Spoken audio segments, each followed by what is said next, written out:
Okay, folks, I hope that you guys are doing pretty well. So today is Monday, the 6th of April 2026, and here we are, during Passover, if you like, the 8th festival. And I just thought that I just wanted to talk about Jesus' crucifixion, other symbolic meanings, if you like. We know that Jesus went to the cross to shed his precious blood to make the blood atonement for the sins of the world, but it actually meant more than that. Notice how on the right hand, okay, you got the repentant thief, okay, and on the left hand, you got the unrepentant thief, okay, and Jesus is in the middle. The thief on the right said to Jesus, "Jesus, remember me when you come into thy kingdom," okay, but the unrepentant thief on the left said, "Aren't you the Messiah? Save yourself and us." Okay, so he was unrepentant of his sins. Okay, but of course there's more to this. And then Jesus told the thief on the right, "Truly I tell you today, you will be in paradise." Okay, now you have to think that everything that God does, okay, has a purpose and meaning. Okay, and everything is done in perfect timing.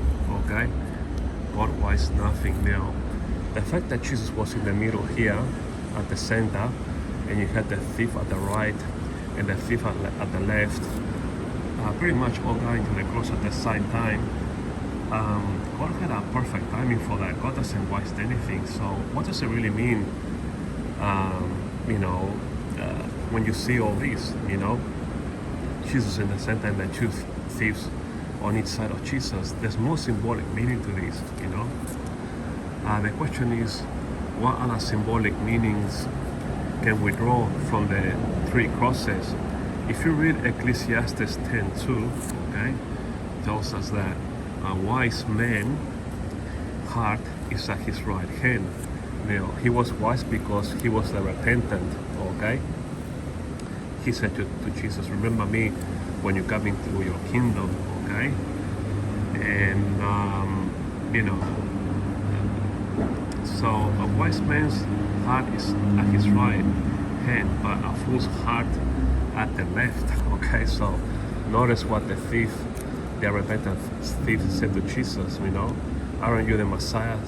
Save yourself and us." So he was unrepentant. So see how there's a lot of symbolism here, and perfect timing, because these three people went to the cross at the same time, and the one on the right got saved, but the one on the left didn't. He was a fool and he was the wise. So do you see how Ecclesiastes 10:2 really blends in well with what happened at the cross, with Jesus, the thief on the right and the thief on the left?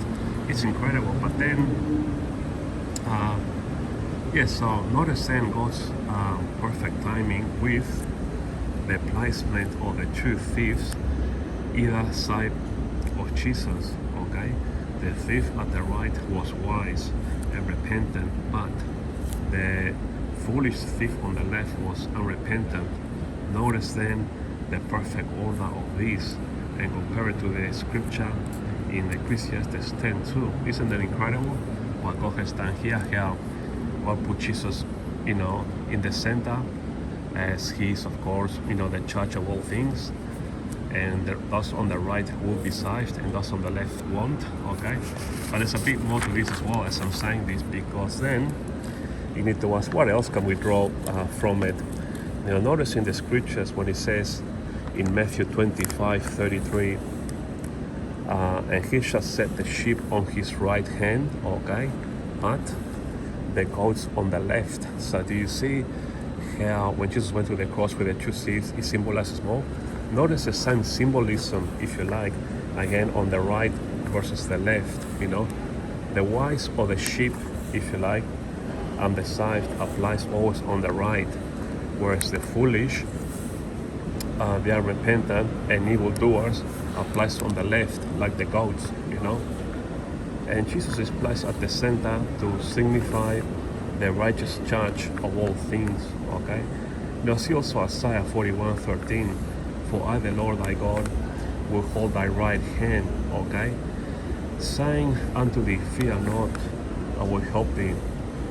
Again, the right hand symbolizes, in this instance, if you like, on this prophecy in Isaiah 41:13, the righteous covenant, okay, that God has with the nation of Israel, okay. So there is a lot more symbolism to this, other than the gospel, It's saying that those on the right hand will be saved and those on the left will perish, the wise and the fools, isn't that incredible? So Jesus' crucifixion, other symbolic meanings, okay? And I just started also deciphering Psalm 97 verses 1 to 12. I'll just give you the first verse. I gotta keep going on this, but since I'm doing this video, so yeah, Psalm 97 is a millennial kingdom psalm. Jesus' victory over his enemies. Okay, now verse 1 reads, this prophecy is actually in three parts. The Lord reigneth, that's part 1. Part 2, let the earth rejoice. Okay, that's part 2. And part 3, let the multitude of isles be glad thereof. Now, these isles is very important to decipher because it normally represents the isles where the Jewish people will be, when they come back, to reign with Jesus for the millennial kingdom. Normally the British Isles, if you like of course England, Scotland, Wales and Ireland, and of course isles such as Australia, New Zealand and so on. Commentary. So this verse is a millennial kingdom prophecy when Jesus reigns, I'll put it here, Jesus reigns in future tense on earth, okay? All nations will be happy, because if you read Zechariah 8:23, okay, in those times shall come to pass that 10 men shall take hold out of all languages in our nations, of the nations, okay, even shall take hold of the skirt of him that is a Jew, okay, saying, we will go with you, for we have heard that God is with you, okay. So this prophecy here, let the earth rejoice. You can link into Zechariah 8:23. The nations taking hold of the skirt of a Jew. So we heard that God is with you and so on. But then, of course, the Lord reigneth. There are many prophecies. That's why first I decipher the second part, if you like. In Zechariah, which links to Zechariah 8:23, and then I did the first part because it requires more prophecies. Okay. Now the Lord reigneth can be linked to multiple prophecies, if you like, such as Psalm 93:1, which reads, the Lord reigneth, he is clothed with majesty. Psalm 99 verse 1, the Lord reigneth, let the people tremble. Psalm 105 verse 7, he is the Lord our God, his judgments are in all the earth. See also Psalm 110 verse 6, he shall judge among the heathen or the nations, if you like. See also Daniel 2:44, and in the days of these kings shall the God of heaven set up a kingdom which shall never be destroyed. See also Ezekiel 44 verses 2 and 3, Jesus entering in the porch,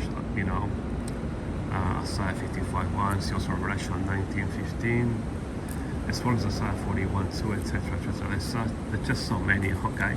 But then the third part of the prophecy, which reads here, let the multitude of isles be glad thereof.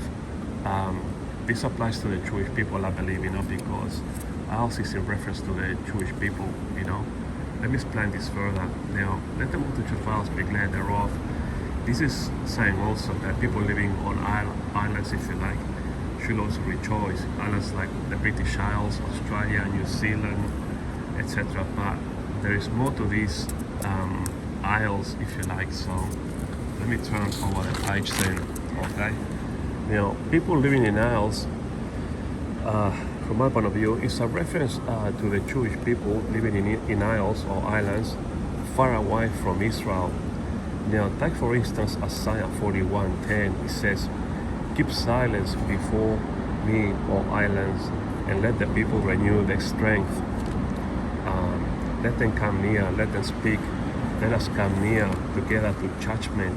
So this is a call from Jesus, if you like, to his people, the Jewish people, to come back to him, to rule with him, because every nation that doesn't serve Israel will perish, like it says, and the Jewish people will serve themselves or the Gentiles, like it also says. So, and don't forget that the Jewish people will rule you know, with Jesus, because don't forget that the 12 apostles, okay, that will sit on the 12 tribes, okay, judging the people of Israel and so on. So, and also, you know, then again, if you also read Isaiah 41:5, okay, it reads, the isles saw it, drew near, and came, okay? These are the Jewish people, if you like, because if you read verse 41:9, it proves this verse here. If you read 41:9, it proves verse 41:5, because on 41:9 it reads, you whom I have taken from the ends of the earth. That's the Jewish people. That proves Isaiah 41:5, okay? Now see also Isaiah 49:1, okay? Which you know, has another isles, if you like, parallel story of prophecies to this one in Isaiah chapter 41. So I think this is all interesting, folks. You know, isles is not just, you know, people happily living on islands. You know, it's more than that. I believe that this isles is actually in reference to the Jewish people. You know, because all these prophecies for us, you know, in Isaiah 41 onwards, there are many of them are mainly millennial kingdom prophecies. If you read Isaiah chapter 40 all the way to 66, there are mainly, you know, many of the chapters are for the millennial kingdom. So these are prophecies, you know, for Israel, for the millennial kingdom. So I think that people need to be very careful here with this third part of the prophecy. Let the multitude of isles be glad thereof, you know, because, you know, in context, you know, the Lord reigns, okay, we know that, and the whole earth will rejoice. Let the multitudes of isles be glad thereof, you know. When you read the Bible, you know, there's not a lot of referencing out there regarding the heathen, you know, rejoicing, if you like, in the isles, you know. But of course, there's quite a few prophecies regarding, you know, isles, but that's mainly in terms of for the Jewish people. That's why I think that this isles here is actually, yeah, you can generally speak inside for the heathen, for the nations, but I think it's more so to do with the Jewish people, you know, in the millennial kingdom, because, yeah, this is you know, millennial kingdom psalm, you know, Jesus' victory over his enemies, you know, the Lord reigneth in Israel. Let the earth rejoice, okay? That's generally speaking everybody. Let the multitudes of isles be glad thereof, you know?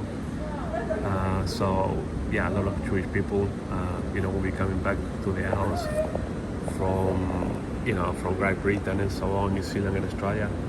So that's about it, folks.